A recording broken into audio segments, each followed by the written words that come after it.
ကိုယ့်ရဲ့ဗီဒီယိုတွေကိုလူတွေပို့ပြီးသတိထားမိအောင်စာသားအလှလေးတွေ test အလှလေးတွေကိုဘယ်လိုမျိုးထည့်အားလုံးပဲမင်္ဂလာပါဇင်လင်း editor ရနေပြီးတော့အချိုးဆိုလိုက်ပါတယ်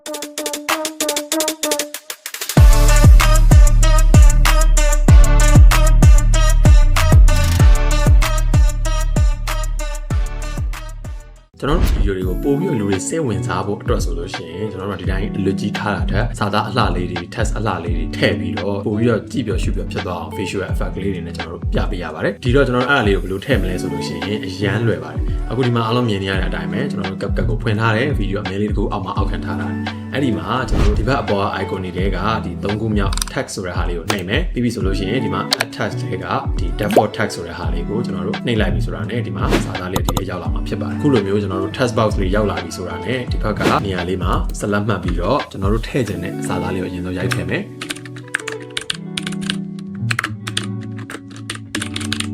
ပြီးပြီဆိုလို့ရှိရင်ကျွန်တော်တို့ဒီစာသားကိုမှဘယ်လိုပုံစံမျိုးလေးလိုချင်တယ်ဘယ်လိုဒီဇိုင်းမျိုးလေးလိုချင်တယ်ဆိုတဲ့ဟာလေးကိုကျွန်တော်တို့အောက်မှာလာပြီးတော့ color တွေ font တွေ design တွေအဲ့ဒါတွေအကုန်လုံးရွေးလို့ရပါတယ်အခုလိုမျိုးကိုရိုက်ချင်တဲ့စာသားကိုရိုက်ပြီးပြီဆိုလို့ရှိရင်ပထမဦးဆုံးဒီ font ဆိုတဲ့နေရာလေးရဲ့ဘေးကိုလာပြီးတော့ကိုဗီဒီယိုနဲ့ live ဖတ်မဲ့ font လေးကိုရွေးချယ်လို့ရတယ်ဒီအောက်ကလေးကိုဆက်လာပြီးတော့ style ဆိုတဲ့နေရာမှာဒီ font နဲ့ live ဖတ်မဲ့သို့မဟုတ်ကိုဗီဒီယိုနဲ့ live ဖတ်မဲ့အရောင်တွေ design လေးတွေကိုကျွန်တော်တို့ဒါရွေးလို့ရတယ်ပေါ့နော်ဆိုတော့ဒီဟာကတော့အလွယ်ကူဆုံးနီးလန်းနဲ့ကိုယ့်ရဲ့ဗီဒီယိုမှာစာသားတွေဘယ်လိုထည့်မလဲ font ဘယ်လိုရွေးမလဲဘယ်လိုမျိုးအရောင်လေးတွေရွေးမလဲဆိုတာပဲဖြစ်ပါတယ်အဲ့ဒီဟာအပြင်ကိုမှကျွန်တော်တို့ဒီတတိယမြောက် effect ဆိုတဲ့ဟာမှာလေသူကပို့ပြီးတော့ထူးခြားတဲ့ font design လေးတွေ text အနေအထားလေးတွေရှိသေးတယ်အဲ့တော့ဒီထဲမှာလည်းကိုယ်ကြိုက်နေတဲ့ပုံစံမျိုးရှိတယ်ဆိုလို့ရှိရင်လာပြီးတော့ရွေးပြီးသုံးလို့ရပါတယ်အခုလိုမျိုးကိုယ်စိတ်ကြိုက်ရွေးပြီးပြီဆိုလို့ရှိရင်ကိုထားခြင်းနဲ့စိုက်ကလေးတိုင်းပြောင်းမယ်ပြီးပြီဆိုလို့ရှိရင်ကိုထားခြင်းတဲ့နေရာလေးမှာကျွန်တော်တို့ရွေးချယ်ပြီးတော့ထားလို့ရပါတယ်ဒါဆိုလို့ရှိရင်ကိုယ့်ရဲ့ဗီဒီယိုတွေထဲမှာလူတွေပို့ပြီးသတိထားမိစေမယ့်စာသားလေးတွေကိုဘယ်လိုမျိုးထည့်ရမလဲဆိုတာကိုအလွယ်ကူဆုံးနည်းလမ်းလေးနဲ့နားလည်သွားပြီလို့ကျွန်တော်ညွှန်လင့်ပါတယ်